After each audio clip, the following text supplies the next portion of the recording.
So in thinking about this talk and knowing as I did who would be here, I thought that I would sort of orient the theme toward distilling the psychedelic mind, which is a way of talking about the psychedelic mind, but also trying to, considering the amount of money you paid for this session, give you the entire shtick in one fell swoop, so that you would never have to attend a Terence McKenna lecture or workshop again. You can just move past that, turn the page on that kind of thing in your life. And I think it's coming together for me. I don't know whether it's writing these books. Was a very nice introduction here tonight, and the whammy in it was, after 25 years of being ignored by straight publishers, or publishers of any sort for that matter, it appears that I'm on the brink of entering the marketplace, if not the mainstream. So with your help and word of mouth advertising, maybe I can continue to meet my mortgage obligations. Okay, let's cut to the chase. Enough of the obligatory clowning around.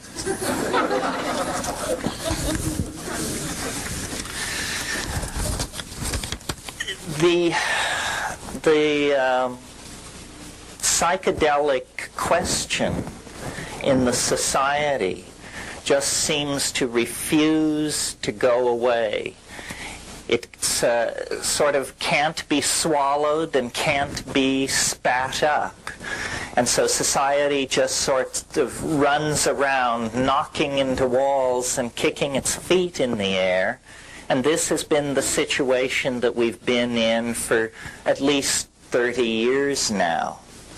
And as a person who has spent a great deal of time in the underground, I've observed with amazement the persistence of the countercultural agenda to alter consciousness. And like many of you, I came to it in the 60s, when the basic argument in favor of altered states of consciousness were almost entirely narcissistic. Deep insight into yourself, an ability to overcome childhood programming, so forth and so on. And I certainly think, because of the kind of society we are, because of the kind of people society has made us, that this was a valid place to begin.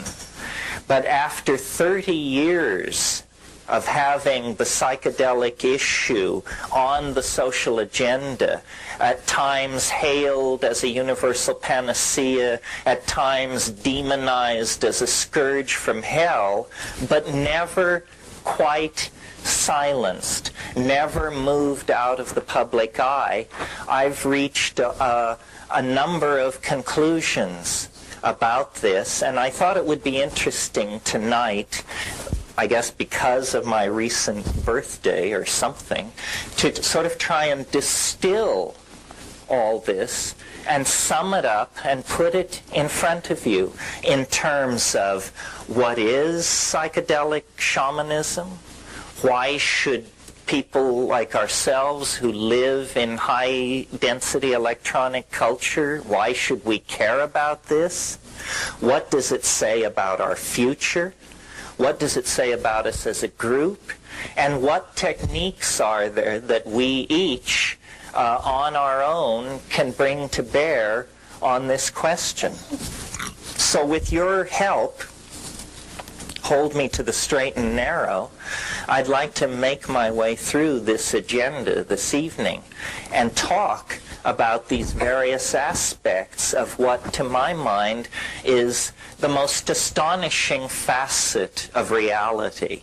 I mean, maybe sex is pressing hard in the second position, but these two things run neck and neck as aspects of the mystery of what it is to be human.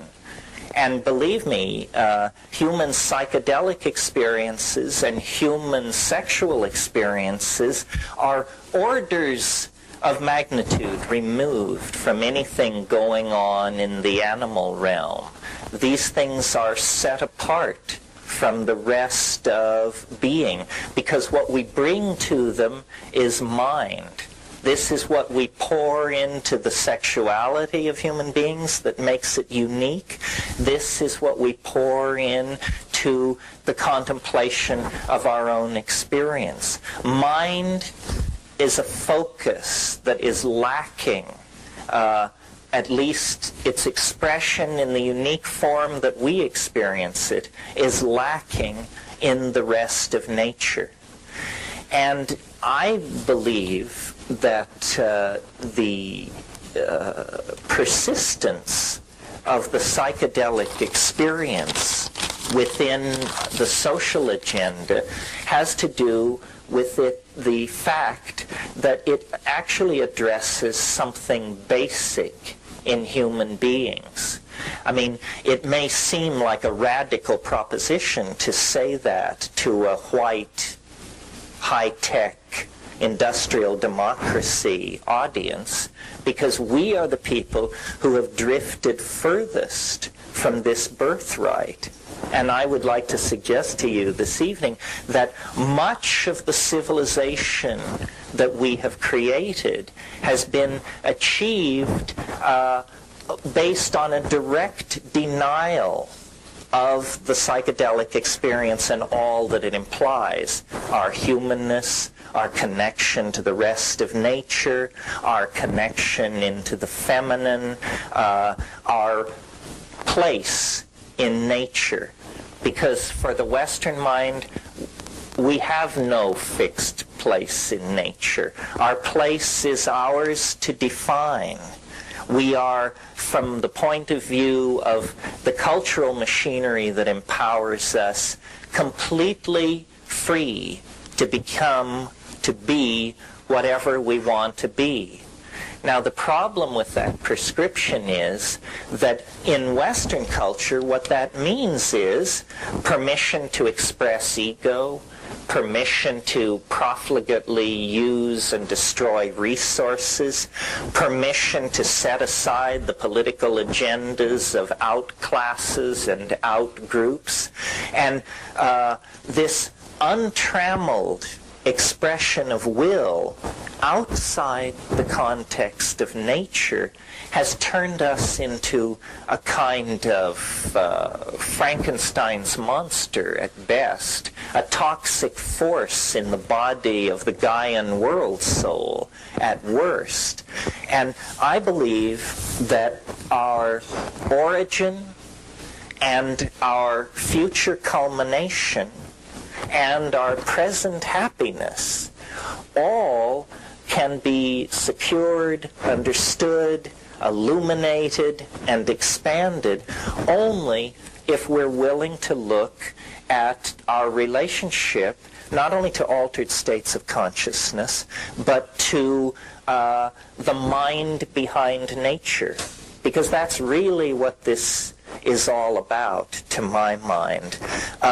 What these psychedelics are empowering or conveying or revealing, depending on, how you come at it, what they are showing us is that we are not alone upon this planet. We are not alone in the universe of mind.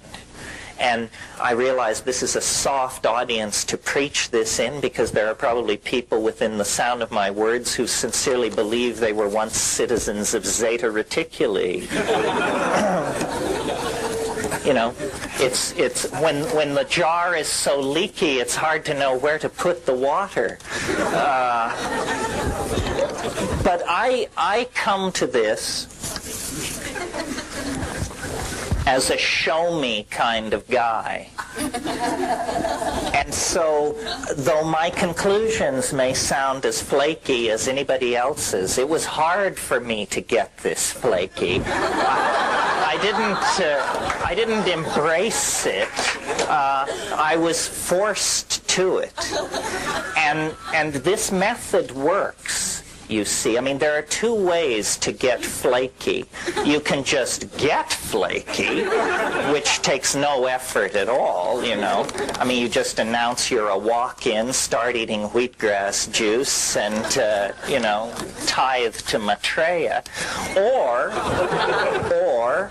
you can get flaky by testing the edges, by stretching the envelope of being.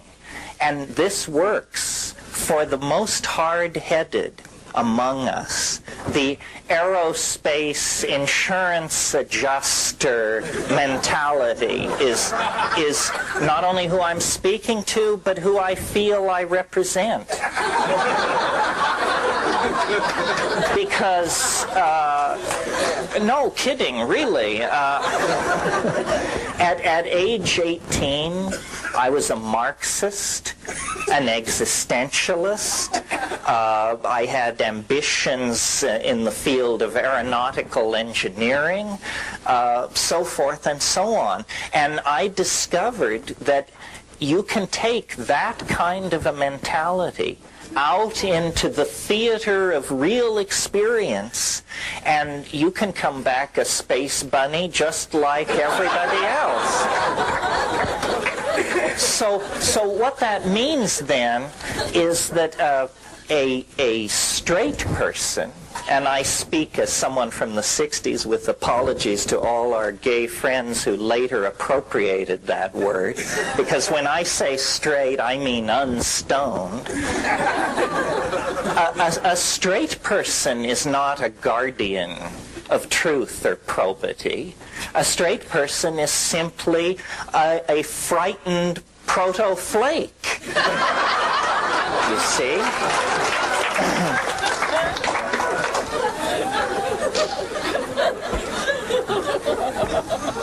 I always think, and most of you have heard me say this, but when we get off on this subject, I always think about the wonderful thing Tim Leary said years ago. He said it so many years ago that when I told him how much I admired him for saying it, he didn't remember that he'd said it. But the man once said,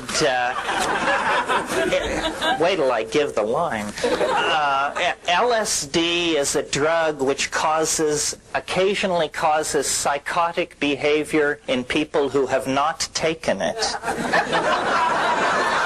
You see?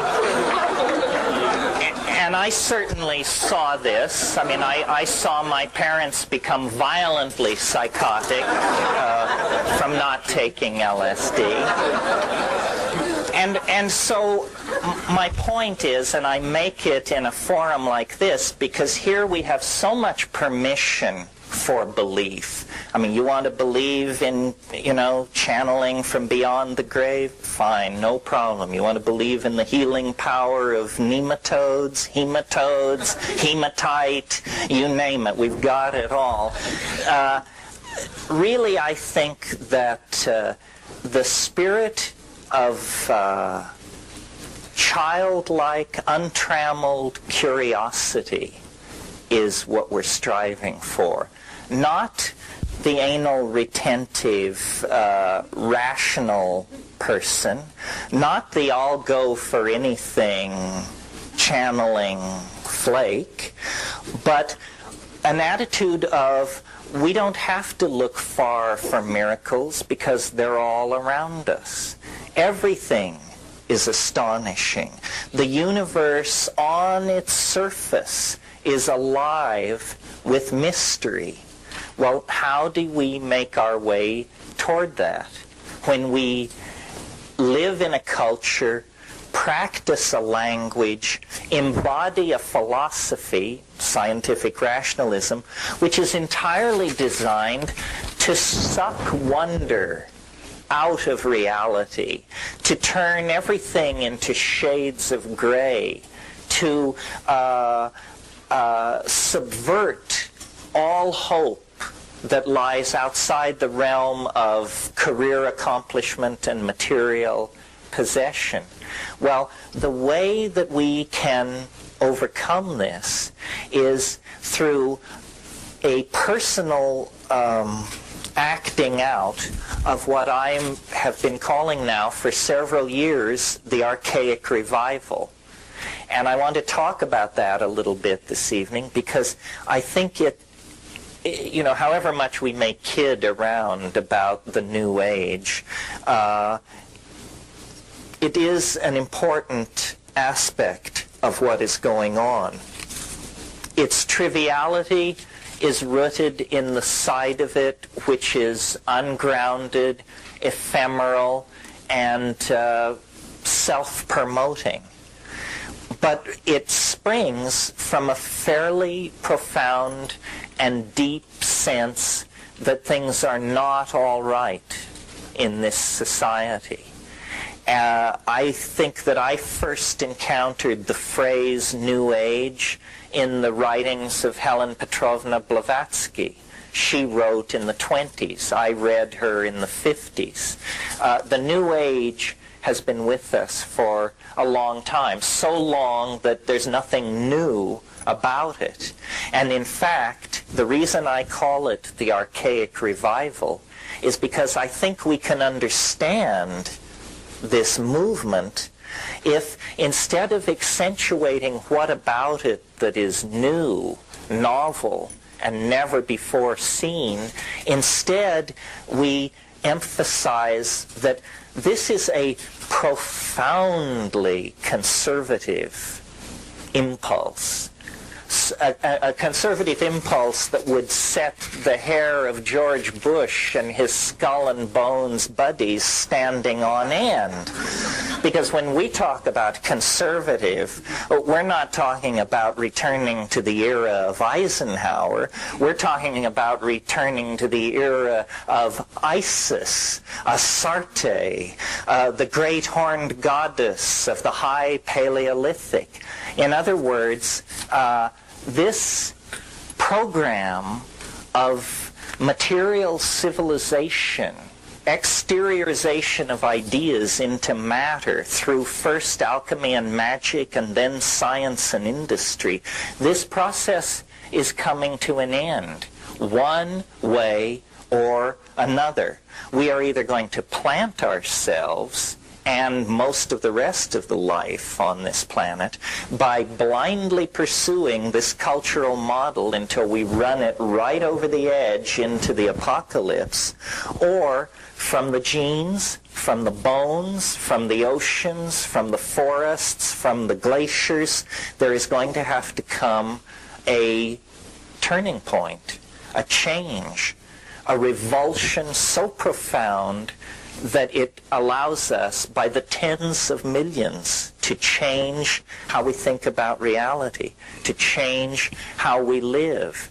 And I have ended up an advocate for the psychedelic experience, not because I think it's easy, not because I think it's surefire, but because I think it's the only game in town, the only chance left. If we had 1,000 years, if we had 500 years, maybe propaganda, messages on boxes of cereal, photographs on cartons of milk, I don't know, something might do it.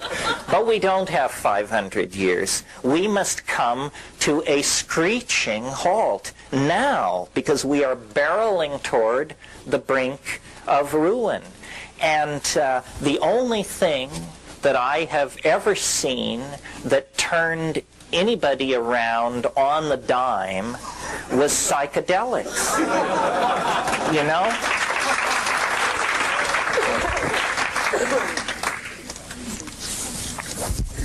The talking cures invented by Freud and Jung at the beginning of this century, it takes years. Sometimes it never happens. The body work that came along behind that with Wilhelm Reich and others, Feldenkrais and so forth, Ida Rolf, all of this brings it into the theater of the body. At least now we understand it's a body-mind system. It's not a disembodied voice lying on a couch speaking, you know. But it seems so obvious. What we're trying to do is perturb the mind. We want to perturb the mind so that we can then see it differently, so that it may see and be seen differently. Well, the mind rests on a foundation of chemical machinery.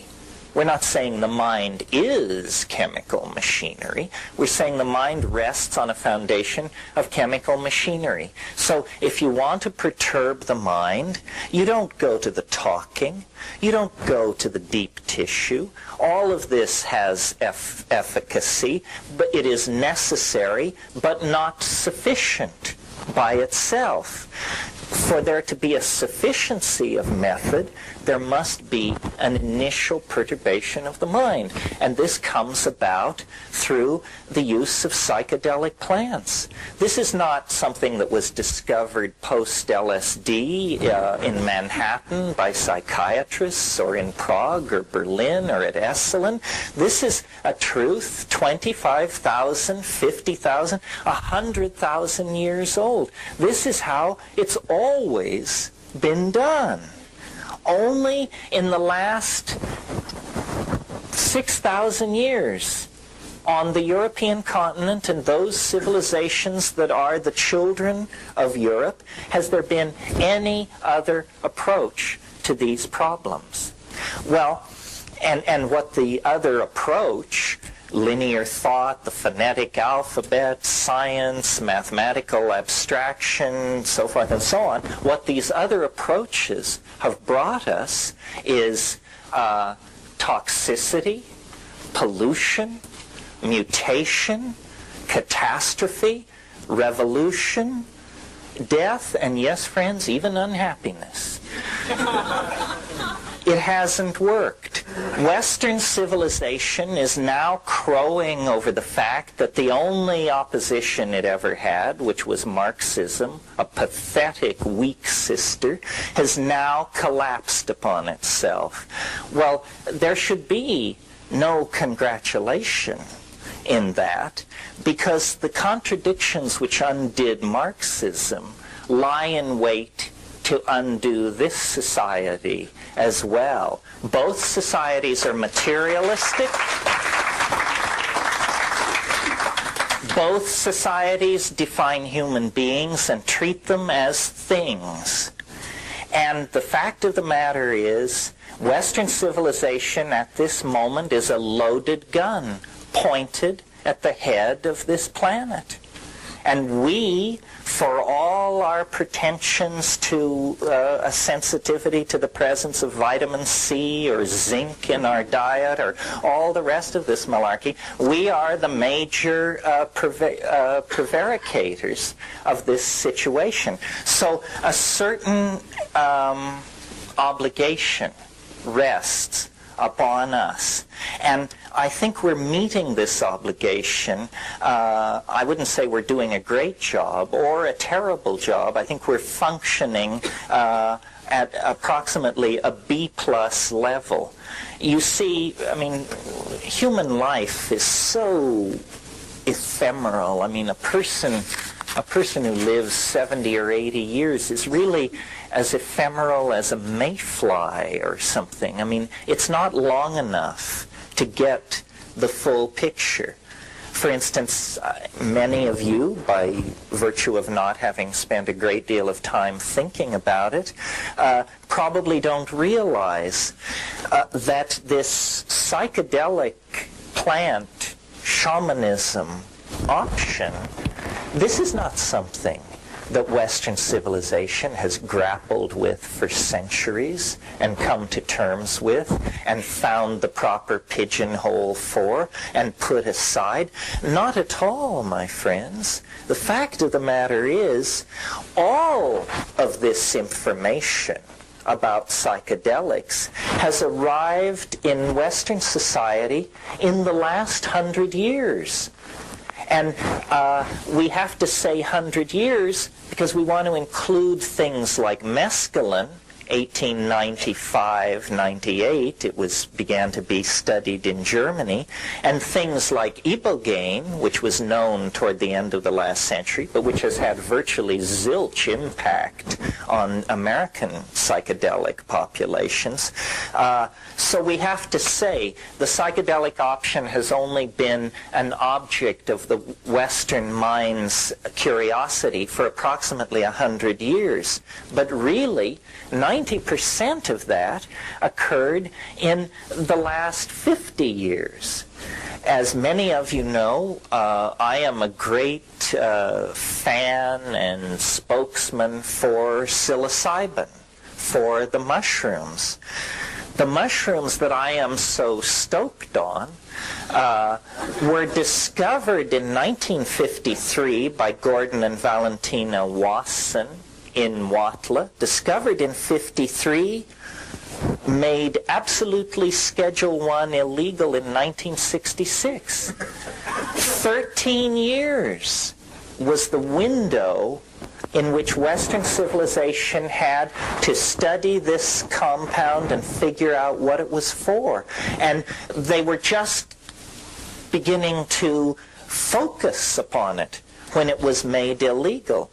LSD, discovered in 37, not brought into the scientific literature until 48, not generally available even in the laboratory until 1950, made totally illegal in 1966. 16-year window.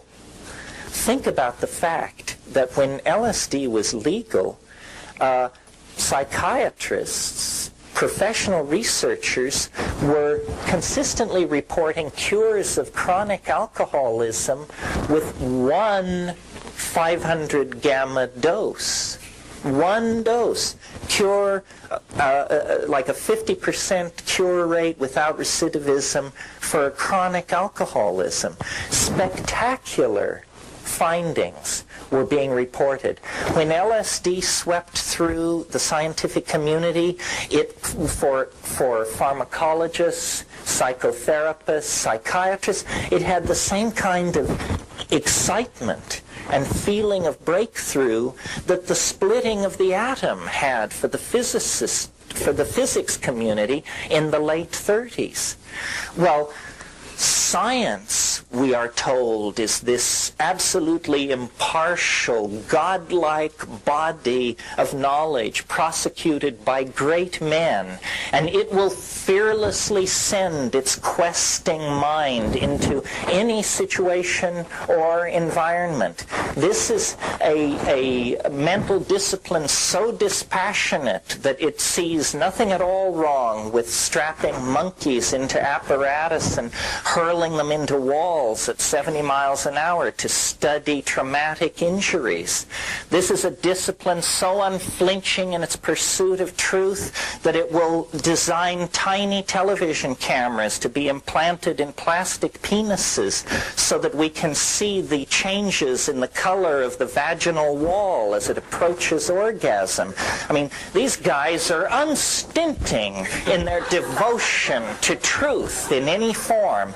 And yet, for 30 years, science has accepted government's refusal to allow science to look at the potential impact of psychedelic plants and compounds on human consciousness, on chronic alcoholism, on schizophrenia, on depression, on autism, on learning disorders, on dyslexias, on memory enhancement, so forth and so on. This to me is obscene. The future is mental. Figure it out.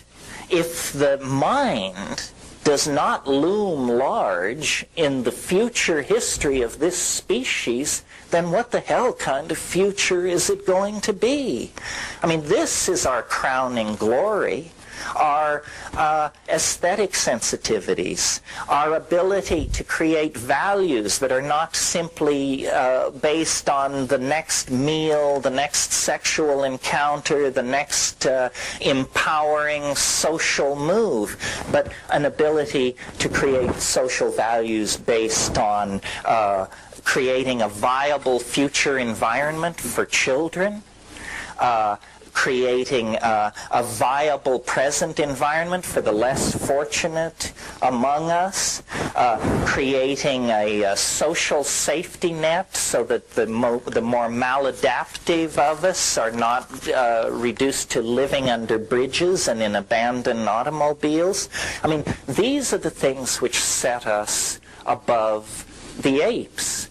These are the things which take us out of the context of organic nature and make it seem as though, hey, there actually are some transcendental values being maximized here. There actually is something going on within the human family that if it were to be lost, fumbled away, compromised, or destroyed, the universe would be a poorer place for it. Truly a poorer place for it. And I think we take our humanness too much for granted. I don't think we realize how nasty, brutish, and short most of life has been over the centuries, and how really only within the confines of the 20th century has a level of comfort and food availability and shelter and basic creature needs been met to the point where most people can begin to lead the philosophical life that previously was the privilege of emperors, kings, great courts. Now we all indulge ourselves. We all have the philosopher king's point of view. We all have a model of history, a model of the future, and we all feel capable of stepping into the shoes of our leaders and discharging that responsibility. Well, in order to do that, I think we need to overcome our amnesia about how we got to this place. I don't see, you see, what science would have you believe and explicitly implies is that we are an aberration. Over here you have nature, the beautiful rainforests, the wonderful coral reefs, the symmetry of the hummingbird, the sea urchin, and the butterfly. And here you have us, grimy, tawdry, polluting, ugly, driven, in equilibrium, in disequilibrium, in denial. I don't believe that. I believe that this kind of thinking that breaks humanity away from the rest of nature is the first of the great disempowering myths by which the Western mind has enslaved itself. And we are not outside of nature. We are not a runaway toxic process. We are not a mutation. We are, in fact, that part of nature which has been deputized for a purpose. We are the energy gathering aspect of the Gaian mind. We are the language forming capacity of nature herself. You may know the concept of a catalyst in chemistry. A catalyst is something which, when you stir it into a chemical reaction, the reaction proceeds more quickly, but the catalyst itself is not destroyed. And this is what I think we are. We are a strategy on the part of the Gaian mind to produce an effect that would otherwise take much, much longer to produce. The main effect of the presence of human life on this planet has been to vastly accelerate the speed at which nature is able to creatively express herself. And I would like to believe that this fragile thing which we call humanness, which is nothing more than a set of interlocking ideas which we share, ideas about caring and responsibility and generations yet unborn and obligation to the integrity of the earth and so forth and so on. I would like to believe that these things arose in us in a very, very brief window of opportunity. As you may or may not know, there's a lot of talk about the relationship between the masculine and the feminine in human beings and gender issues and so forth and so on. Well, if you go back into the primate line, what you discover is primates always have dominance hierarchies occupied by males. This is the bad news part of the thing. You see, it isn't that we are a perversion of the primate program. At this point, we exemplify it right down the line. But clear back to squirrel monkeys, you get male dominance hierarchies. Why is this? And why then is it even an issue for us? Why don't we just blindly accept it? I mean, there isn't a woman's liberation movement among termite societies or, among reindeer herds. So why are we so discomforted by our attitudes toward each other? Well, I believe it's because we actually created, at a certain point in our history, a kind of paradise. We actually solved all the problems which now bedevil us 20 to 15,000 years ago. And how this happened, and half of you, I hope, are amazed, and the other half will groan because you've heard it so many times before. What happened is an evolutionary synergy that occurred on the plains of Africa sometime over the last 100,000 years. It's that as the African continent dried up, our remote primate ancestors were forced out of the trees and onto the African grassland, where they were in an environment completely different from the kind of environment that our ancestors had been living in for millions of years. Gone were the fruit-filled bowers of the climaxed canopy of the rainforest. And instead, what there was a grassland with very little cover, a very restricted flora and fauna.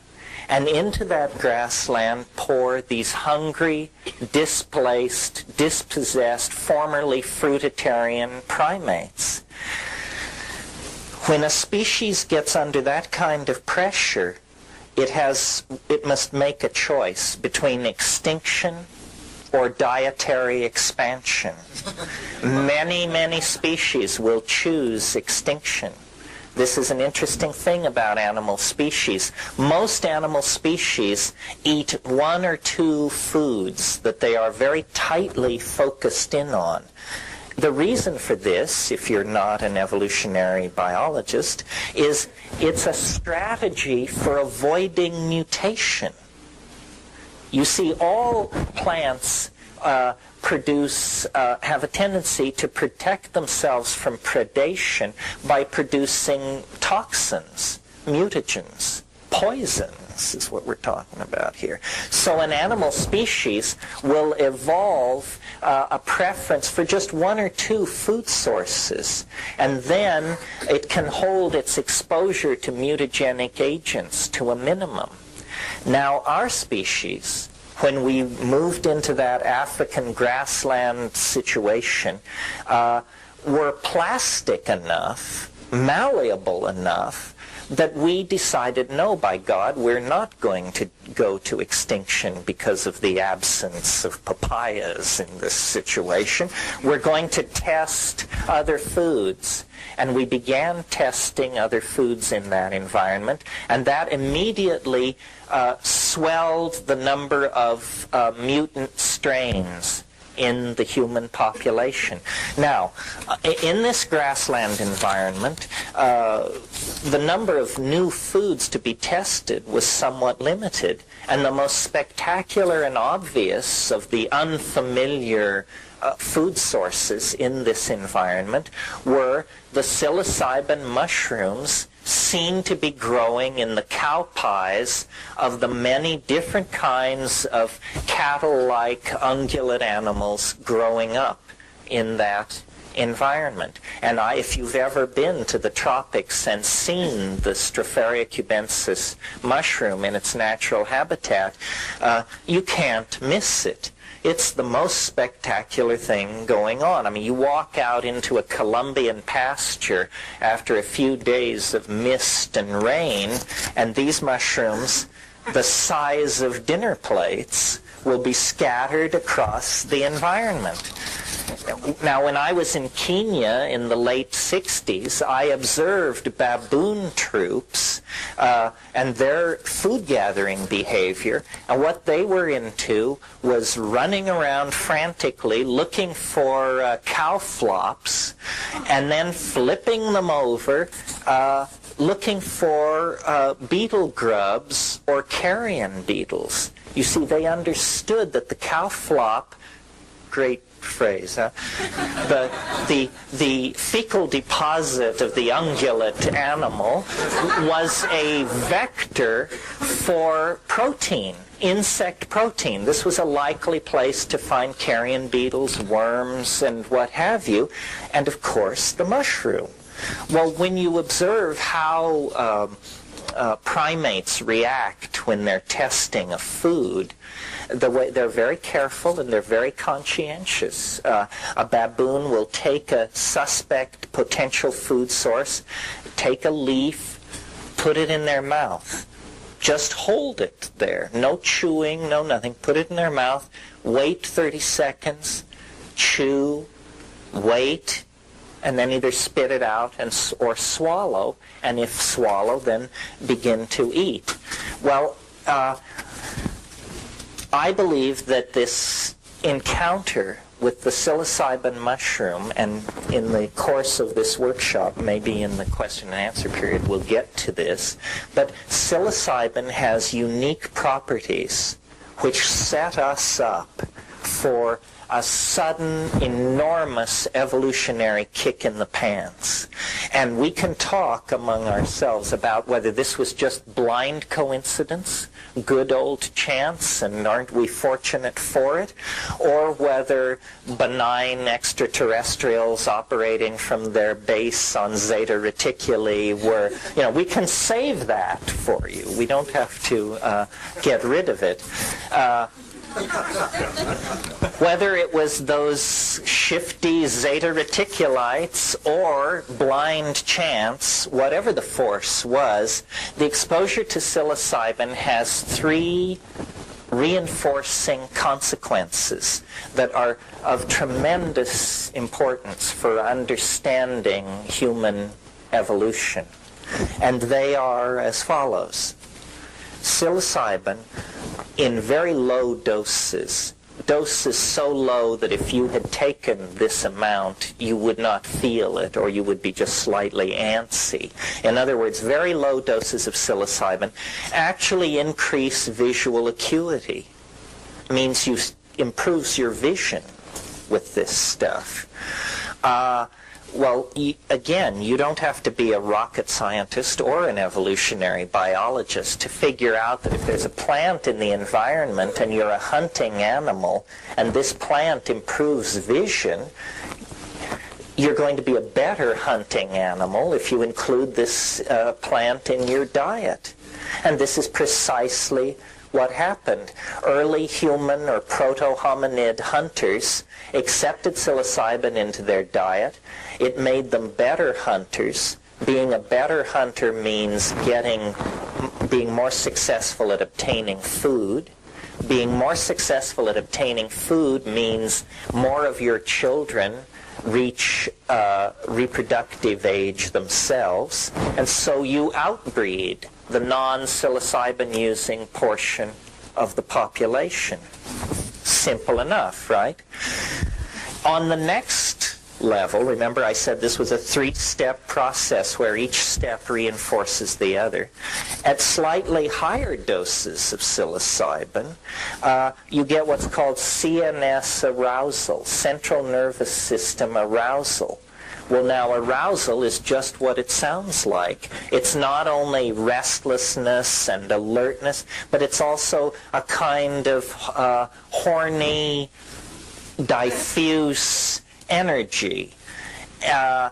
It inclineth one's thoughts to the boudoir, is what I'm trying to say here. And so you get what primatologists and anthropologists charmingly describe as more frequent instances of successful copulation. And so what successful copulation means is, again, a factor feeding into more children of the psilocybin-using animals reaching reproductive age themselves. And then finally, and thirdly, beyond visual acuity, beyond sexual arousal, is the full-blown psychedelic tremendum, the full-blown religious revelation that goes with the mushroom experience. A revelation of such depth and breadth that we, 20,000 years later, with all our epistemic sophistication and our parallel processing computers and all this other malarkey, are completely in awe of, completely unable to come to terms with. Well, this higher dose of psilocybin was usually experienced in the context of the middle range dose of psilocybin. So it went on in an atmosphere of group religious ecstasy and orgy. I mean, that's just how it happened, folks. Orgy was a part of human sexuality before the invention of agriculture. I'm absolutely convinced of it. You see, the growth of the human intellect over evolutionary spans of time is a kind of conquest of dimensionality. And the conquest of dimensionality that gave us agriculture, unfortunately, gave us male dominance and patriarchy. And the reason for this is not far to seek.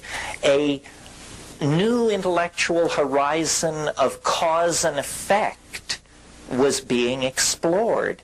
Women, who were the gatherers in the hunter-gatherer equation, were realizing for the first time the causal relationship that exists between burying a half-eaten meal over here and coming back a year later on your annual nomadic peregrination and discovering food plants growing where you buried your uneaten meal of a year ago. In other words, women came to understand the relationship between the act of planting and the appearance of usable food plants sometime later. At the same time that this was going on, men were making the connection between the fact that the sex act had something to do with the fact that 9 months later a woman would bear a child. And in a way, this was the beginning of the straight lockstep march into hell. Because once men had this notion of male paternity, it became more important to know who your children were than it was to participate in the orgiastic, group-minded bonding that had previously occurred. And once you have the notion of my child, then it moves naturally to my woman, my weapons, my food, my hunting ground, my everything. The recognition of male paternity gave permission for the growth of ego. And ego, and this was all a continuous thought, those of you who doubted, this was all a continuous thought. Ego is our problem, and we always had it when we were squirrel monkeys, howler monkeys, proboscis monkeys, and all that. We only lost it in that very brief window of opportunity, maybe 20, maybe 30, 40,000 years long, when, as we evolved into the grassland, we included in our diet essentially a drug which corrected our primate nature. A drug which suppressed the expression of male dominance. A drug which promoted an orgiastic sexual style that promoted group values.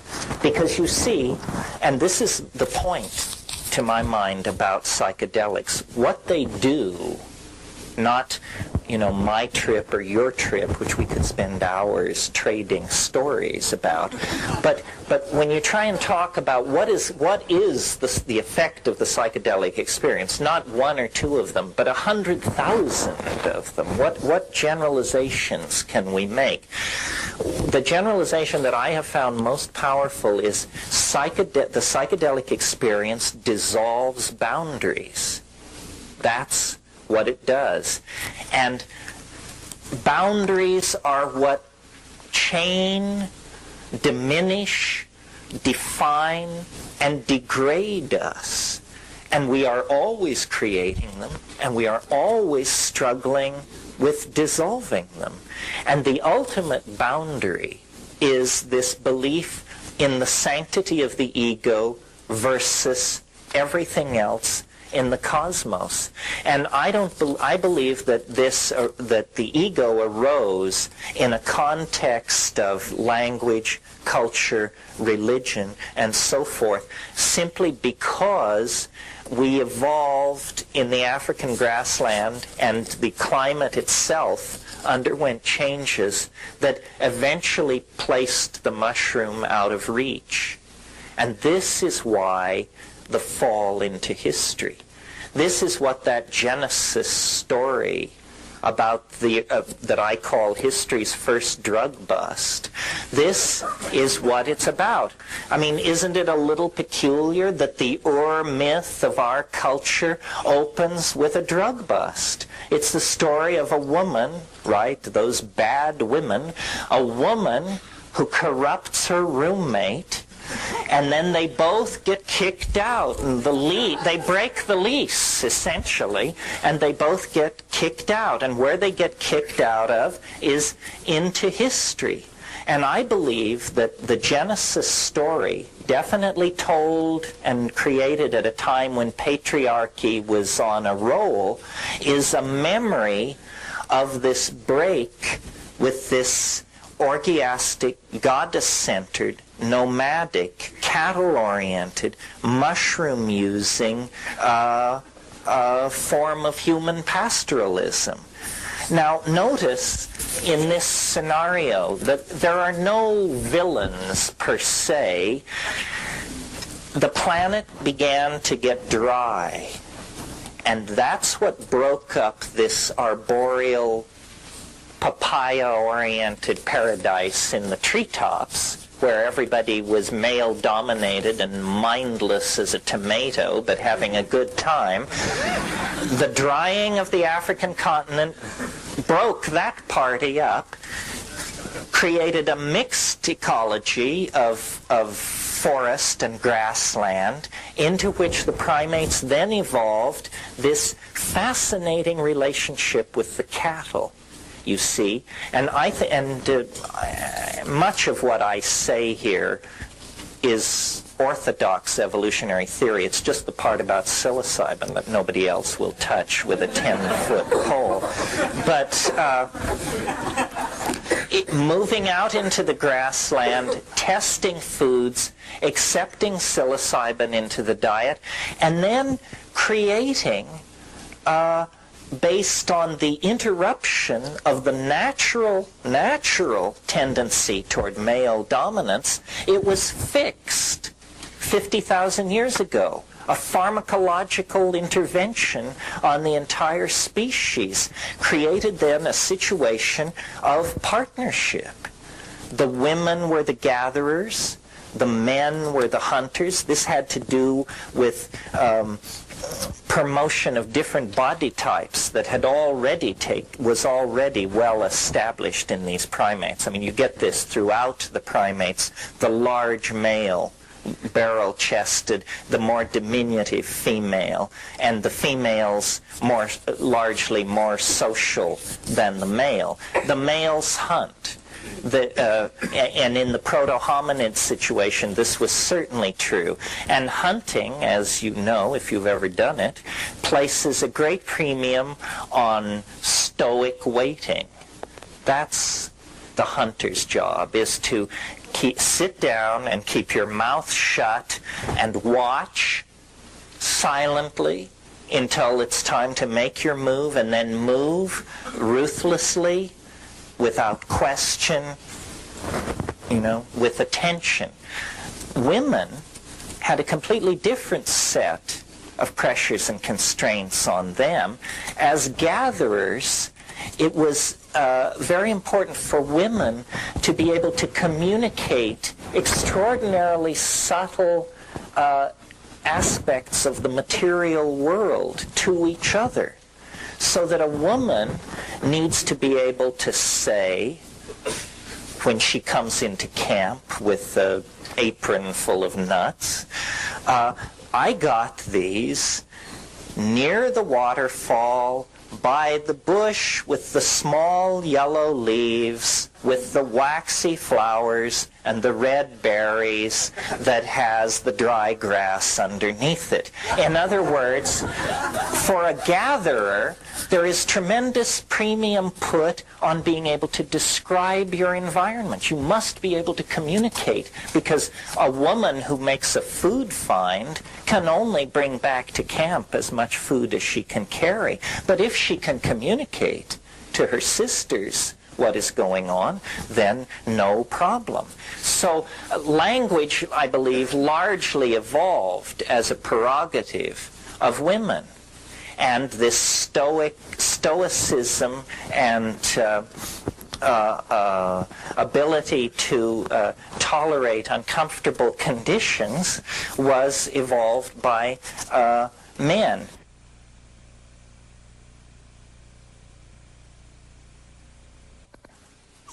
All of this, I think, would have been fine. It could have gone on for millions of years in this climaxed situation.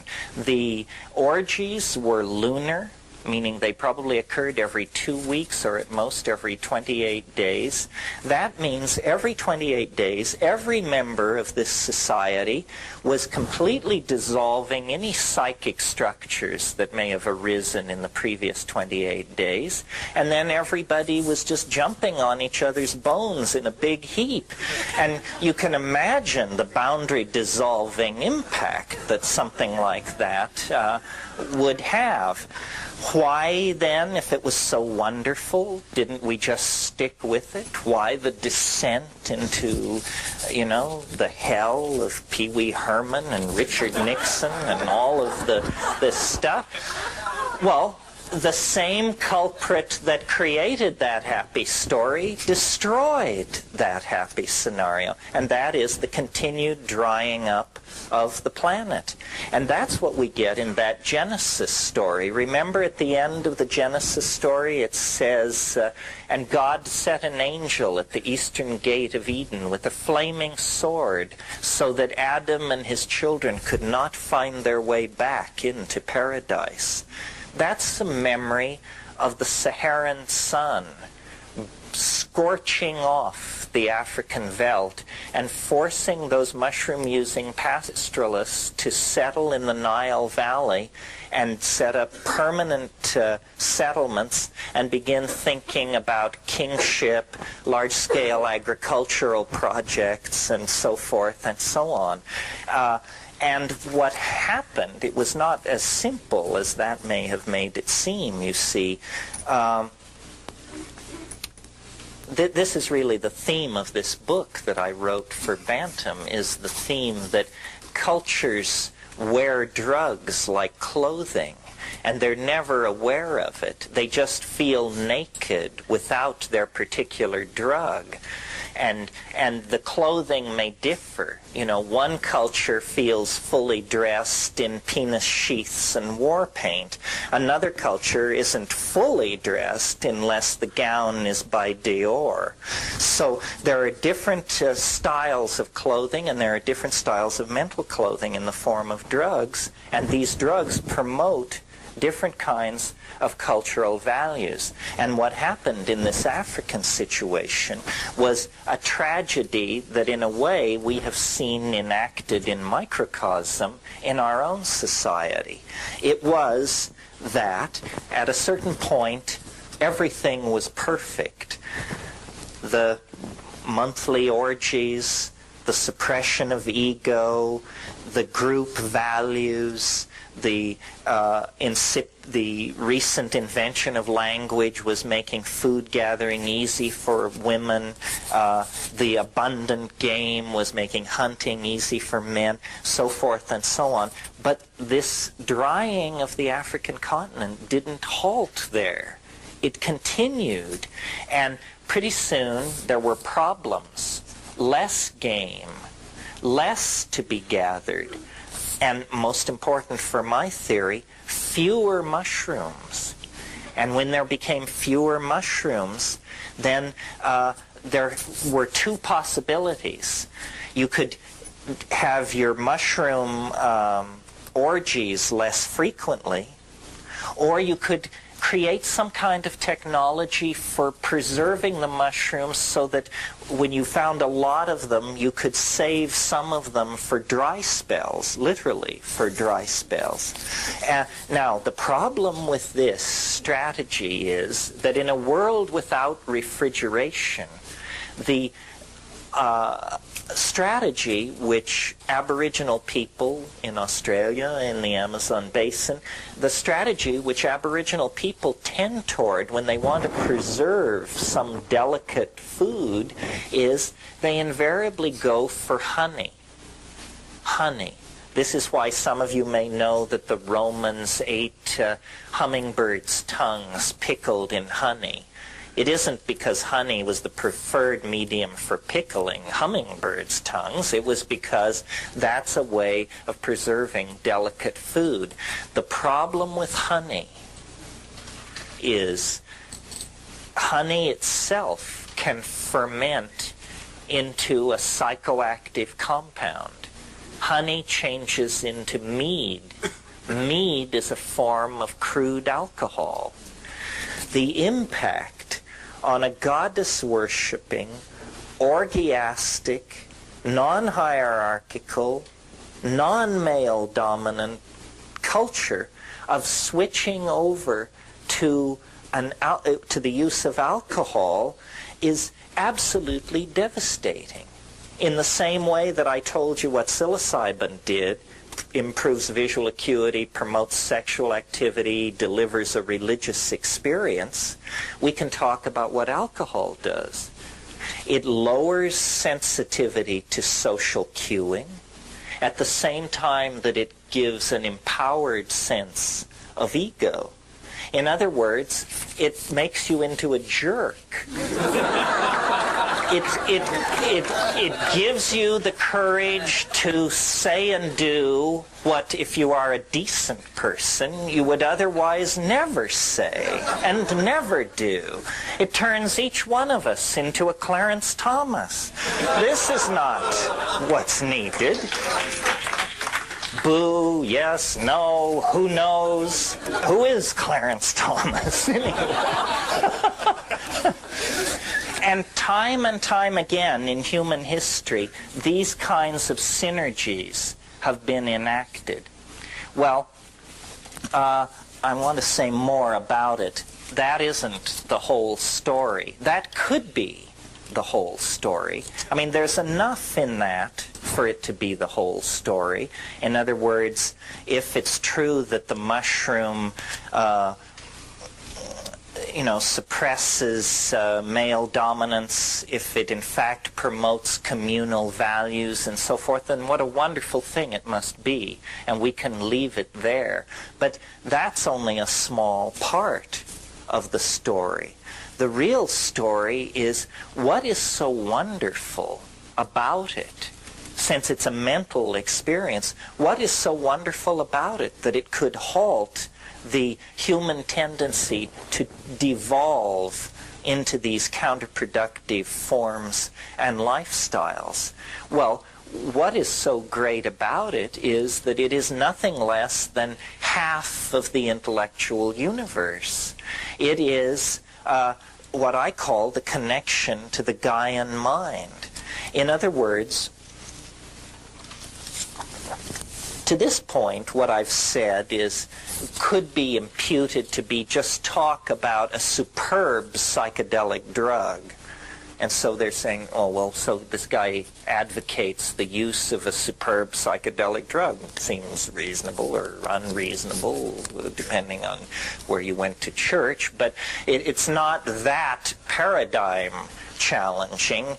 But what is paradigm challenging is the content of the experience. The content of the experience is completely mind-boggling, completely befuddling. I don't know what we're going to do with the content of the experience, because fully gotten out and fully discussed and fully realized, it's not going to leave one brick upon another in the cheerfully naive edifice that our half-baked civilization has erected as universal truth. Science is not going to be able to survive the encounter with the psychedelic experience, because it is not an encounter with the Freudian, the repressed memories of your miserable and battered childhood or whatever it is you went through, and it isn't even an encounter with the miserable memories of the battered childhood of the human species that we all went through, a la Carl Jung. That is all there. But that's in the hallway where you hang your hat and the antechamber where they take your coat. The main event, folks, doesn't even have anything to do with the psychology of human beings. The main event is another dimension. A dimension so bizarre, so titanically peculiar, so strange, so unanticipated by our language, our history, our literature, that it is literally like the discovery of another world. And there's life in that world. Now, a funny thing about discovering new worlds is that you usually, when you get the new world all mapped out, you usually discover that there's somebody living there. And for them, it's not the new world at all. And, you know, you haven't discovered anything. You've just shown up in the middle of their scene with a distorted rap, sort of like Christopher Columbus. And this is what we find with the psychedelics. And this is why shamanism becomes, to my mind, the bridge to understanding what this archaic revival is all about. The shamanic hallucinogens are the meat of the thing, the pith essence, the center of the mandala. But the bridge into that is the effects that these things have, the content, the experiences that we can language and tell each other about.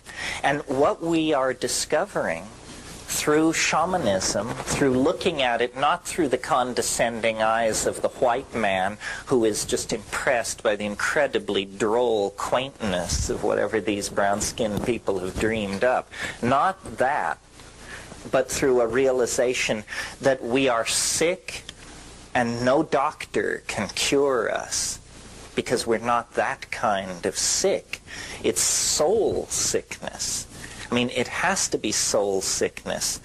When you see stuff like Chernobyl, or the Kuwaiti oil fields, or the Hanford nuclear reservation in Washington, when you realize what this really means, then you realize, you know, this is a mad species. This is a terminally depraved species. And what is required is a return to a model that can heal. And this is what shamanism has always been about. And we have not recognized it because the part of the human being which shamanism addresses, which is the soul and the spirit, we have a 500-year-old tradition that denies that there are such things. So for us, it's absurd, shamanism. It is, you know, painted rattles, guys dancing around in the middle of the night, blowing perfumed water around and smoking too much tobacco. That's shamanism for us, because we cannot see with the eyes that understand. When we do, what we realize is that half of our mind has been taken away from us. That, yes, the human body protrudes into profane space as 120 to 350 pounds of meat somewhere in the universe. But that isn't the domain of humanness. The true domain of humanness is inclusive of that and much, much more, because the true domain of humanness is a domain that honors the mind as self and as landscape. I mean, you are a creature loose in a landscape of meaning, and you are that landscape of meaning. And by losing contact with this, we have become essentially pathological, very needy. This is a typical pattern in a person with an abused childhood. They become very, very needy, very thing-oriented, very security-conscious, very anxious. This is a picture of us and our psychology. And we are so deep into the historical nightmare that we can't ever remember any other way of doing business. I mean, we know we're messed up. We know we're unhappy. But what's to be done, you know? I mean, we have a million minor fixes and people peddling all of these things. I mean, you've just been through the aisles. You know what I'm talking about. But somehow salvation itself becomes an impediment to salvation. I mean, once you see 500 forms of salvation being sold at prices you can't afford, the very notion of salvation becomes obscene. You know, it becomes one more layer in the obscene layering that takes meaning out of life and disempowers us and turns us into a subscription customer. That seems to be how we always are being forced to end up.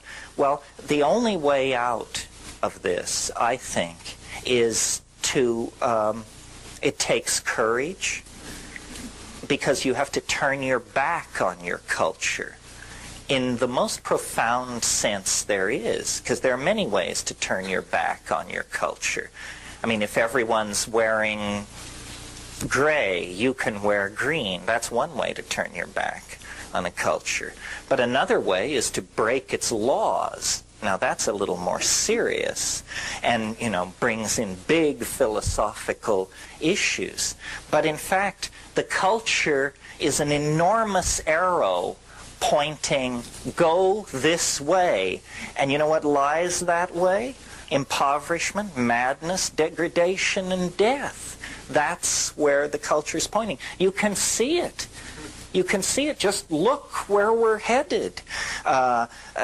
If everyone on earth aspires to the kind of lifestyle that you people can enjoy by virtue of having paid the money to be at a scene like this, there isn't enough glass, metal, and plastic in the planet to make that many Celicas and jaguars and bluebirds and snowbirds and all the rest of this crap. So what is needed is an awakening. Now, I mentioned earlier in this talk that in the 50s, before they interfered with LSD research, they were curing chronic alcoholism with a single 500 gamma dose of LSD. Well, now, for heaven's sake, nobody is suggesting that LSD is a cure for alcoholism. That, to me, is absurd. It's not a cure for alcoholism. It's a cure for stupidity. And a person who is killing themselves by drinking themselves to death takes 500 mics of LSD and says, what a stupid person I am. I'm killing myself. And so then they look at their behavior and they cease that behavior. And this is what has to be done on a societal scale. And it is not as difficult as we may wish to be assured by the establishment. The whole falderall and hoop-de-doo about the 1960s was that the crypto-fascist bullshit agenda was damn near overthrown by a bunch of 19 and 20-year-olds on campuses scattered around the high-tech world. The male-dominant agenda is so fragile that any competitor is felt as a deadly foe. And the fact that these ideas will not die, in spite of the fact that, you know, they've raised the price of an ounce of weed from $15 to $500. They've made the pinch for growing weed from a slap on the wrist to lose everything you ever owned or dreamed of owning. And they cannot push it into extinction. It's because it's so much older than their con game. They've invented their con game post-Sphinx or something, and we're talking about a reality that reaches back 15, 25, 30,000 years. And it's a reality, so far, I've only spoken, I keep trying to get to this subject, but I won't let myself for some reason. So far, I've spoken spoken of it as boundary dissolving, promoting group sexual activity, this and that and the other thing. But those are like generalizations.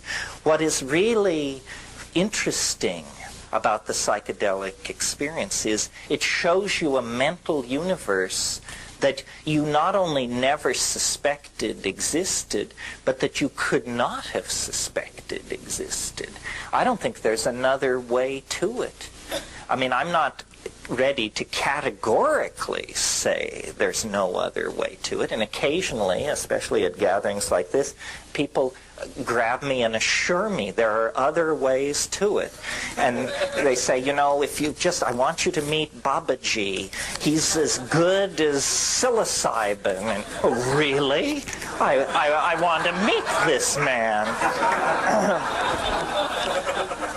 Because I mean, let me say a little bit more about this. I would like to believe that in principle you could get to these places on the natch. Only in principle, however, because if some people say, well, you know, these things you describe on DMT and psilocybin, I can show you how to do that naturally. No, thank you. Are you kidding? Thank God I have the drug as a kind of marker so that I know when I'm getting close to that stuff. If I woke up one morning in that place and I couldn't tell myself I'd taken mushrooms, I would define myself as seriously discombobulated and wait to see what happens, you know? And people say, well, don't you think you ought to be able to do it by yourself? And I love this question because the answer is you can't do it by yourself. That's the entire message of the last 10,000 years of human history. The self is insufficient. The ego will not suffice. The only way you're ever going to get anywhere is you must humble yourself to the point where you admit that you can't do it unless you have help from someone whose idea of home is a cow flop. If you're willing to humble yourself to that degree,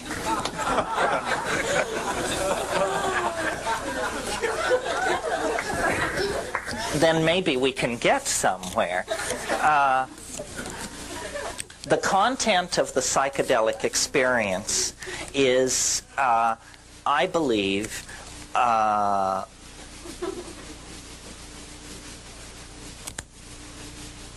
relating to that is the sum total of our humanness.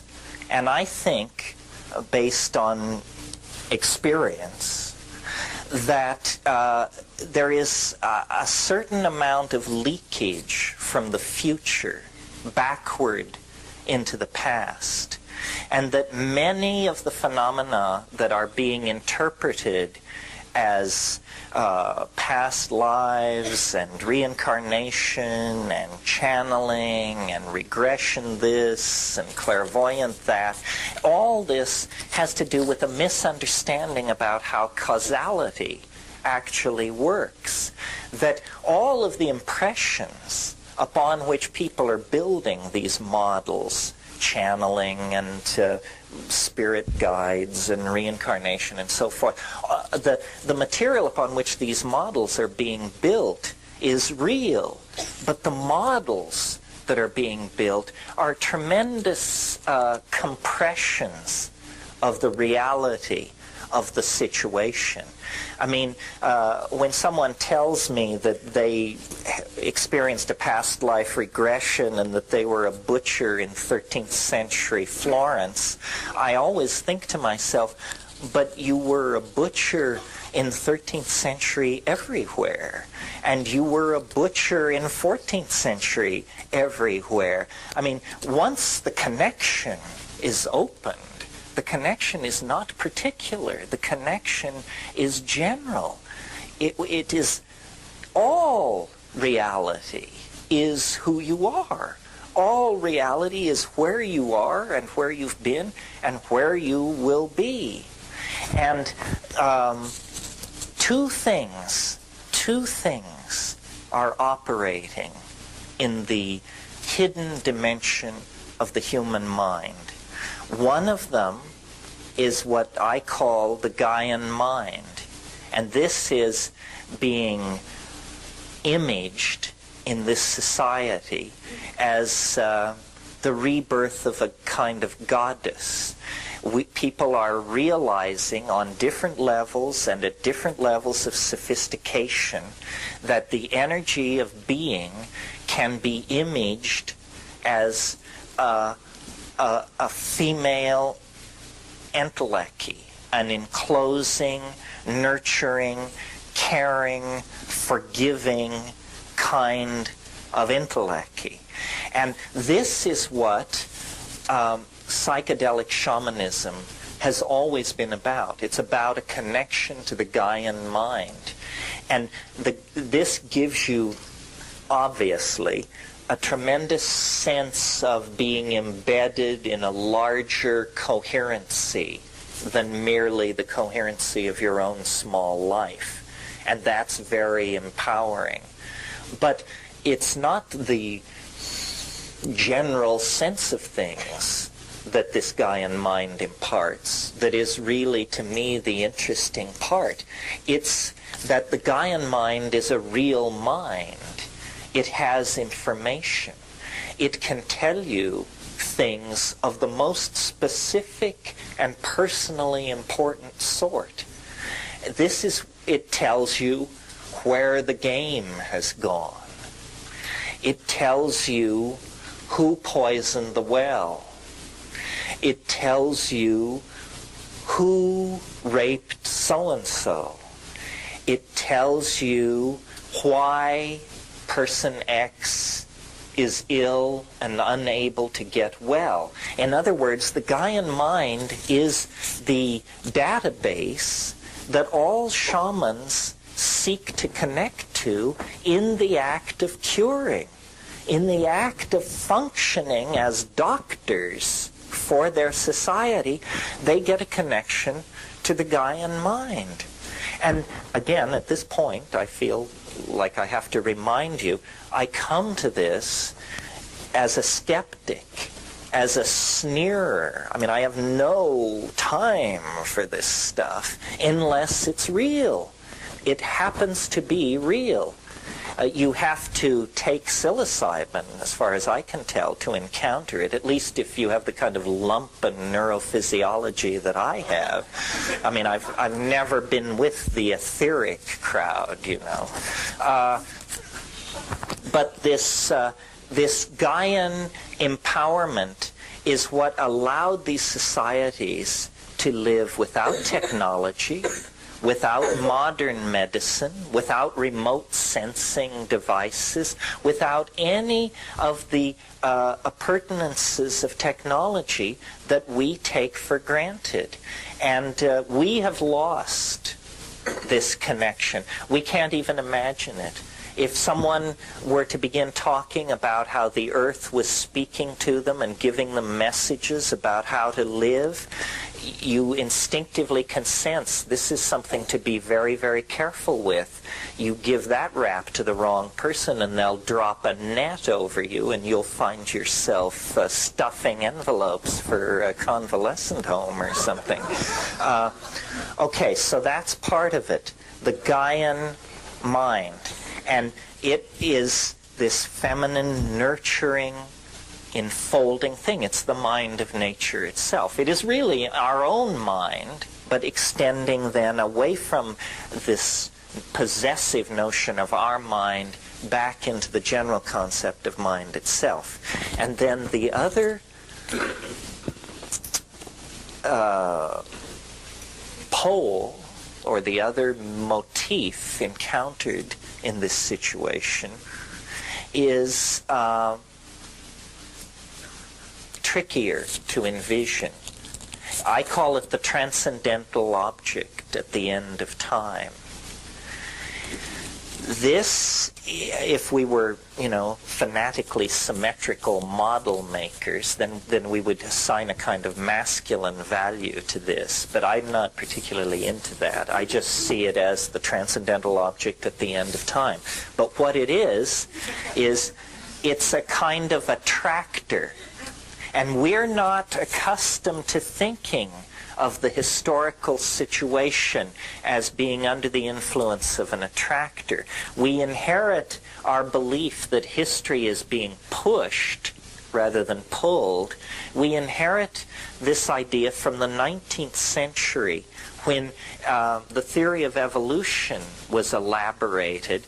These 19th century British atheists who were creating the theory of evolution were so horrified by the power of deism, meaning the belief in God per se, that they constructed a theory of evolution where everything is pushed from behind. In Darwinian evolution, there is no purpose. A good Darwinist never lets the word purpose cross his lips. A good Darwinist knows that things just happen randomly, and then natural selection makes its selection, and then you get whatever you get. And this is understandable in the intellectual atmosphere of the 19th century, that they would want to get away from that. The problem is we have matured now beyond the simple atheism of the 19th century, and it is now very reasonable, sanctioned by mathematics and dynamics and so forth and so on. It is now very reasonable to speak of an attractor. And this is, I'm also a little nervous to talk about this because part of what I do is I popularize.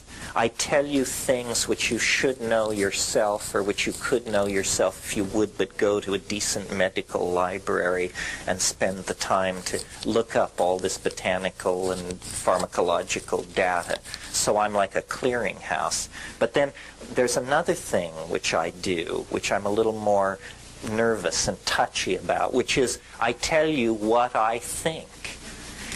And it's just what I think. It has exactly that much weight behind it, which is like zip. I mean, you don't have to believe this. Why should you? But based on 25 years of fiddling with this stuff and then doing a lot of reading and head scratching, I've come to the conclusion that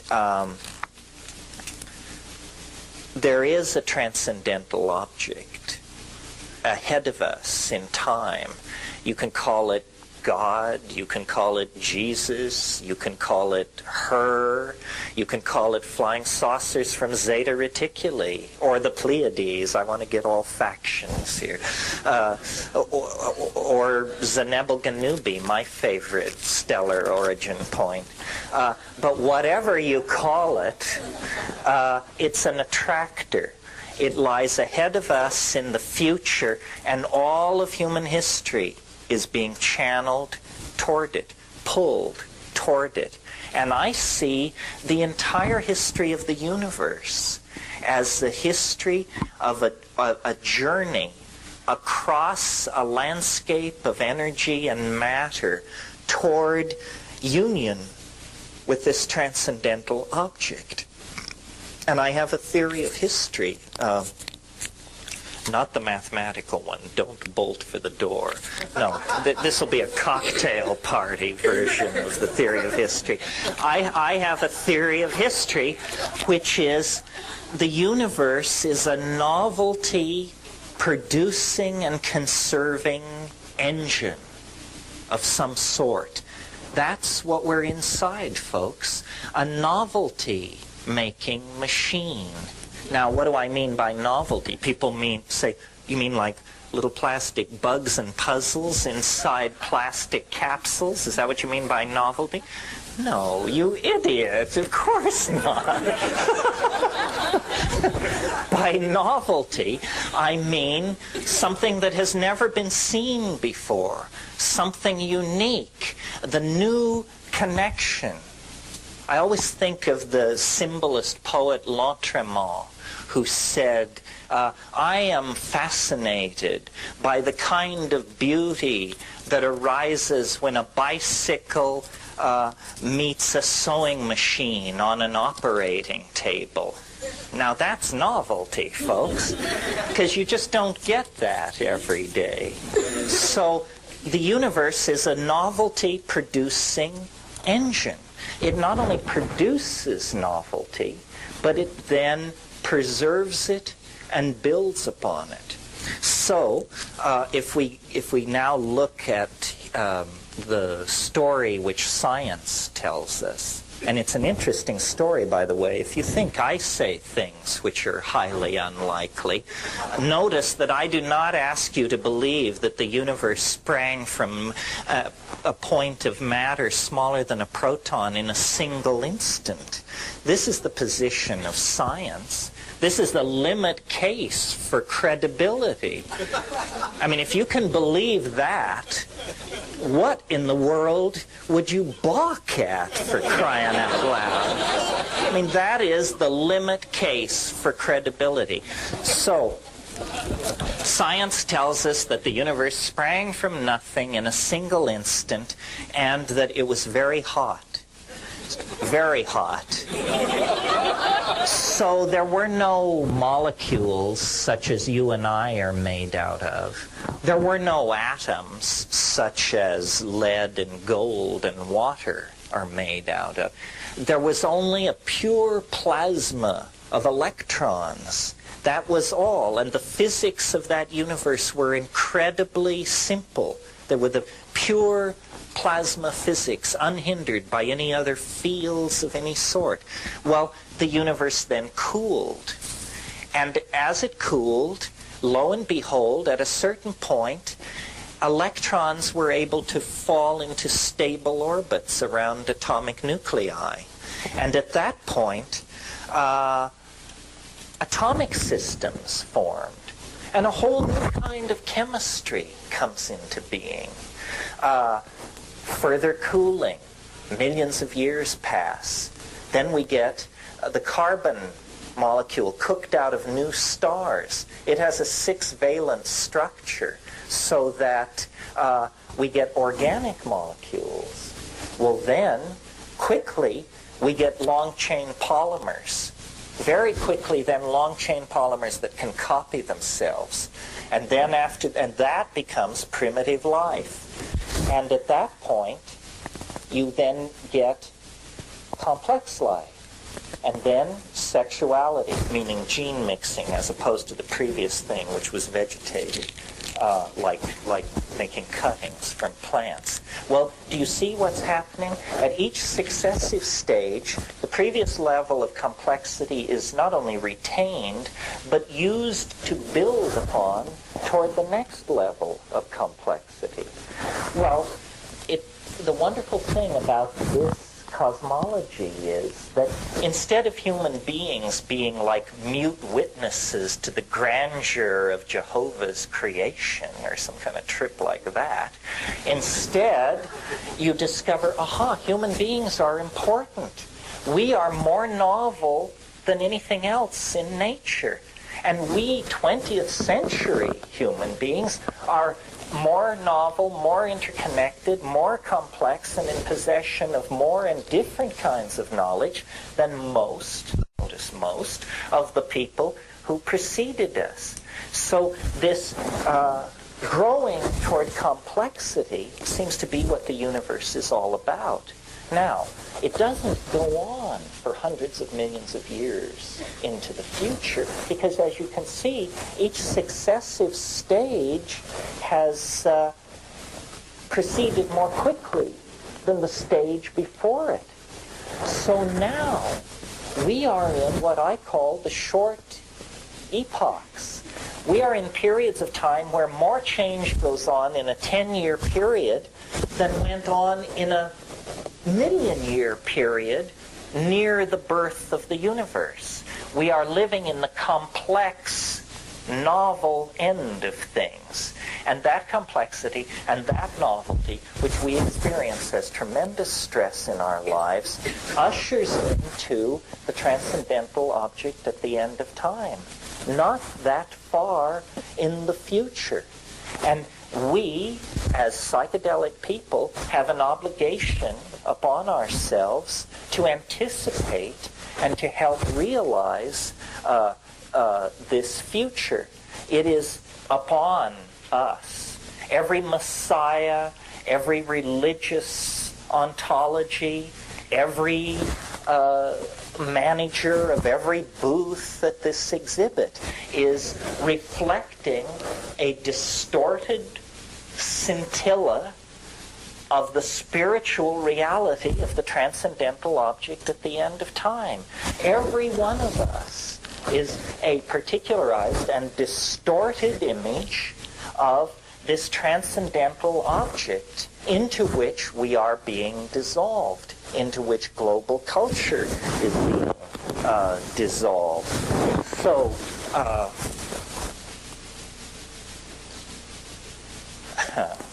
well, so what?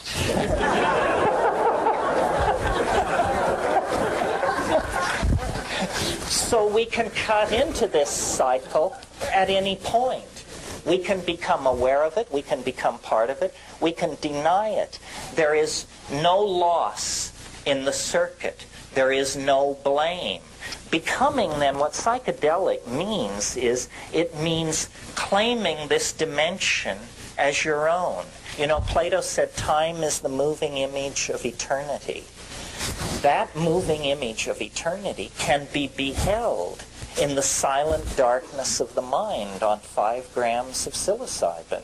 And if you think the universe is mundane, if you think there are no more frontiers to cross, no more adventures to be had, I'm telling you, you can turn your living room into the bridge of Magellan's ship on a long Saturday evening with 5 grams of psilocybin in silent darkness. We are living in the most empowering age in human history because all of the energy of the ancestors, not only the human ancestors, but our animal, our primate ancestors, all of that energy pours into, is focused into this moment. We are the transition generation. We have 1 foot in matter and 1 foot in hyperspace. And we can redeem the trust of thousands of years. All of the horror of history can be redeemed if we don't drop the ball. Every pogrom, every instance of racial, sexual, or minority persecution can be redeemed if we give the human adventure meaning. And we give it meaning by discovering the totality within ourselves and then exemplifying it for each other. And this dissolves boundaries, empowers the weak, enlightens the strong, and brings hope to all. And it can only be done if we accept the gifts which nature has offered us. What is my conscience for the horses, you know?